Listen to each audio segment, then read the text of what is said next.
नमस्कार दोस्तों, news India में आपका फिर से स्वागत है। दोस्तों, वो कहावत तो बहुत प्रचलित है कि बिना ज़रूरत के आज के समय में कोई किसी का दोस्त भी नहीं होता।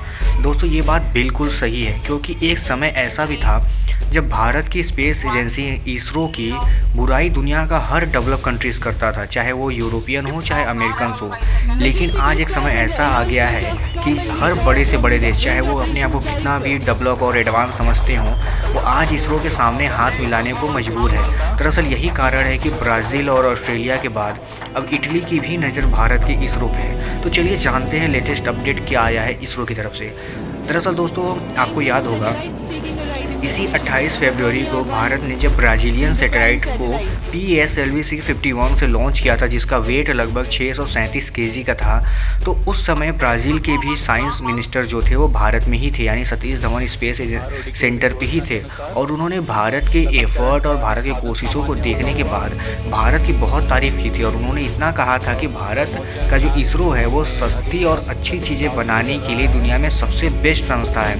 और उन्होंने इसके लिए भारत और ब्राज़ील के बीच में कुछ ऐसे समझौते भी किए थे जिससे कि आने वाले फ्यूचर में भी भारत और ब्राज़ील आपस में मिलकर बहुत सारी स्पेस के लिए काम करेंगे। और इसी तरह का समझौता भारत और ऑस्ट्रेलिया के बीच में भी हुआ है, क्योंकि भारत ऑस्ट्रेलिया से भी काफ़ी इस तरह की चीज़ें लेन देन करता है। इसके बाद अब बात आती है इटली की, क्योंकि दोस्तों इससे पहले इटली भी भारत के इसरो की तरफ इतना झुकाव नहीं दिखाता था। लेकिन जब उसको लगने लगा है कि दुनिया इतनी ज़्यादा भारत के पीछे पड़ रही है अपने सस्ते टेक्नोलॉजी की वजह से, तो अब इटली का भी ध्यान भारत की तरफ आया। अब इससे किसी को फ़र्क नहीं पड़ता कि भारत एक गरीब या गंदा मुल्क है कि नहीं है।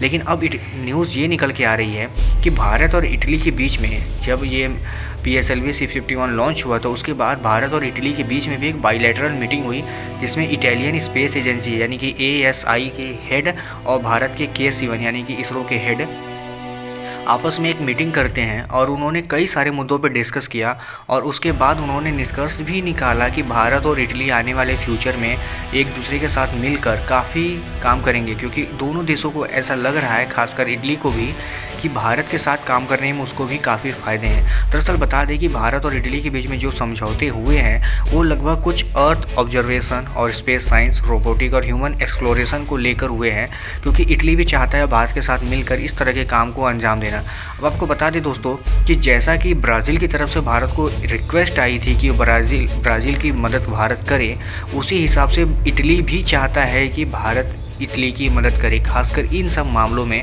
ताकि जितने भी टेक्निकल सपोर्ट चाहिए, चाहे वो सस्ती दर में हो या एडवांस टेक्नोलॉजी चाहिए, ताकि इटली भी अपने सारे प्रोग्राम्स को ईज़िली स्पेस में कंडक्ट कर सके, उसके लिए इसरो से वो हाथ मिला रहा है। अब दरअसल दोस्तों बात आती है कि आखिर ये सब जो संस्थाएं हैं आज से 20 साल पहले कहाँ थे, या इससे पहले कहाँ थे उन्होंने कि इसरो को कभी ना तो सपोर्ट दिया होगा और ना ही इसरो से कभी सपोर्ट लिया होगा। क्योंकि आज तक इसरो जब अपने स्टार्टिंग डेज़ में था तो इसरो की जितनी भी मदद करनी थी वो लगभग रसिया ही ने की है। और इसरो के तो बहुत सारे सैटेलाइट रसिया ने खुद ही अपने प्लेटफॉर्म से लॉन्च भी किए हैं। उस समय तक भारत को एक पिछड़ा हुआ देश माना जाता था, लेकिन आज देखिए समय ऐसा आ गया है कि दुनिया की चाहे वो बड़े से बड़ा देश क्यों ना हो, भारत की तरफ नज़र उठा के देख रहा है। तो ये सिर्फ इसलिए हो पाया है क्योंकि हमारे इसरो के साइंटिस्ट इतने मेहनती और इतने अच्छे काम करने वाले हैं कि आज दुनिया का पूरा ध्यान खींच रहे हैं। हालांकि बता दें इसरो ही दुनिया में सबसे सफल संस्था नहीं है, नासा और स्पेसएक्स भी जैसी संस्थाएं हैं जो कि दुनिया में काफ़ी सक्सेस मानी जाती है अपने काम को लेके, लेकिन ये इतनी महंगी होती हैं कि हर छोटा मोटा देश ये अफोर्ड ही नहीं कर सकता कि वो उनसे कोई काम ले ले। लेकिन भारत के लिए बहुत अच्छी बात है कि भारत पे अब लोगों का भरोसा उठ रहा है, क्योंकि सच बात है भारत की इकोनॉमी भी बहुत पीछे है और स्पेस इंडस्ट्री एक ऐसी संस्था है जो कि भारत को एक बहुत अच्छा खासा रेवेन्यू जनरेट करके दे देती है। इसीलिए इसरो ने अपना एक नया ही कॉमर्शियल ब्रांच भी इधर बीच ओपन किया है, जिसके तहत PSLV-C51 का पहला लॉन्च हुआ था। इससे भारत को अच्छी खासी रेवेन्यू प्राप्त होती है। तो दोस्तों आपको इसरो का ये काम कैसा लगता है? क्या आपको लगता है कि भारत को बाकी देशों की उसी तरह मदद करनी चाहिए जैसा कि भारत ने ब्राज़ील का भी किया? क्योंकि देखिए अगर आप आज के समय में आगे बढ़ना चाहते हैं, तो मुझे लगता है कि पहले क्या हुआ, इससे बाद में क्या होगा, उन सब चीज़ों को छोड़कर आज प्रेजेंट में ध्यान देना चाहिए कि आज क्या हो रहा है। क्योंकि अगर हम सारे लोगों से ऐसे ही मुंह फुला के बैठे रहेंगे तो शायद हम ग्रो नहीं कर पाएंगे। क्योंकि आज अगर हम किसी की मदद कर रहे हैं तो कल हमारी भी कोई करेगा। इसी वजह से जैसा कि आपको पता होगा, भारत का गगनयान मिशन भी लॉन्च होना है। तो भारत ऑस्ट्रेलिया की मदद तो करता है, लेकिन गगनयान मिशन के लिए काफ़ी सारे जो हेल्प चाहिए वो भारत को ऑस्ट्रेलिया से भी चाहिए।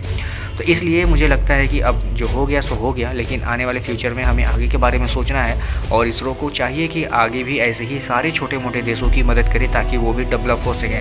क्योंकि अगर वो डेवलप होंगे तो भारत भी ज़रूर डेवलप ही होगा। तो दोस्तों, आपको क्या लगता है? आप अपनी राय मुझे कमेंट बॉक्स में ज़रूर बताइएगा इस टॉपिक पे।